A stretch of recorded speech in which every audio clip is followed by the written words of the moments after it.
The Gilded Box.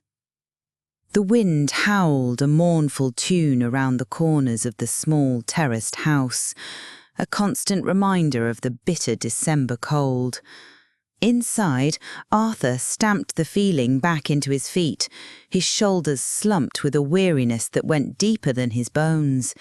It had been a hard year. Work was scarce, and every penny had to be counted, stretched, and counted again.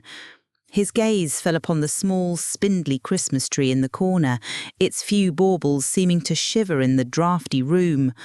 Beside it, on the mantelpiece, lay his one extravagant purchase for the season, a single, magnificent roll of gold wrapping paper, bought to make the few small gifts he could afford look a little more special. His 3-year-old daughter, Lily, was meant to be napping, but the house was unusually quiet. A prickle of unease led him to the kitchen, where he stopped dead in the doorway.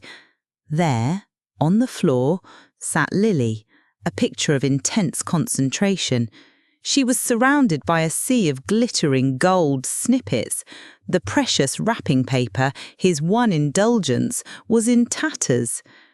In the centre of the mess sat a plain cardboard box, now clumsily covered in jagged, haphazardly taped pieces of the gold paper.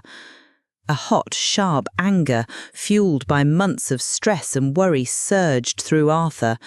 "Lily, what have you done?" he roared, his voice louder than he intended. "Do you have any idea how much that cost? You've wasted the entire roll." Lily's small face crumpled, her bottom lip trembling, as she looked from her father's furious expression to the mess on the floor. She had been so proud of her creation.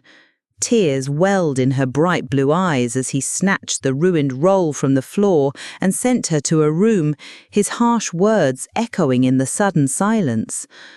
He spent the rest of the evening fuming, the sight of the wasted paper a symbol of all his financial struggles. Christmas morning dawned grey and cold. The anger had subsided, leaving a sour residue of guilt. Arthur felt a pang of shame for his outburst.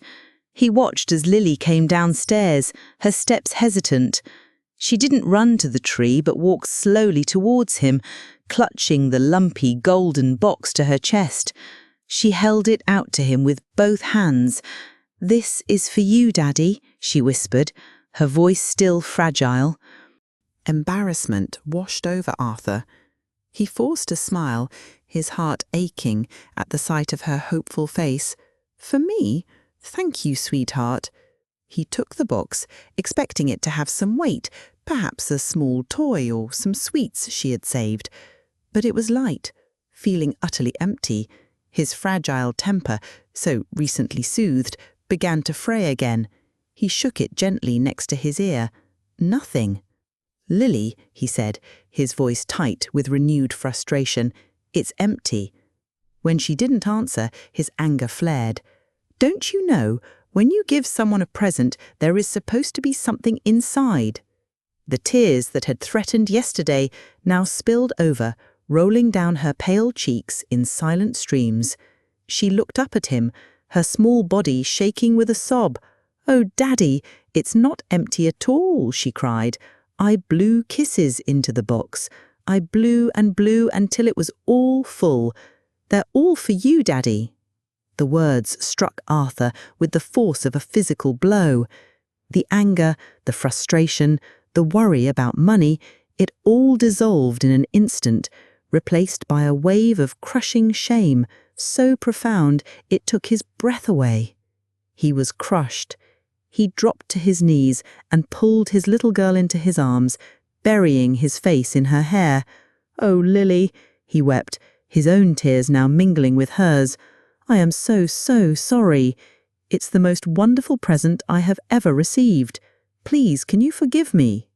He held her for a long time, promising to cherish her gift forever, and he did. Only a short time later, a cruel and sudden accident took Lily's life, leaving a hole in Arthur's world that would never be filled. In the lonely years that followed, through all the hardships and the moments of profound sorrow, Arthur kept that clumsy gilded box on the table by his bed. It became his most sacred possession. Whenever he felt discouraged, whenever the weight of his loss felt too heavy to bear, he would lift the lid of the box, close his eyes, and pretend to take out one of the imaginary kisses his daughter had placed there for him. He would hold it to his cheek and remember the pure, unconditional love of the child who saw value not in glittering paper, but in a gift that was invisible, weightless, and utterly priceless.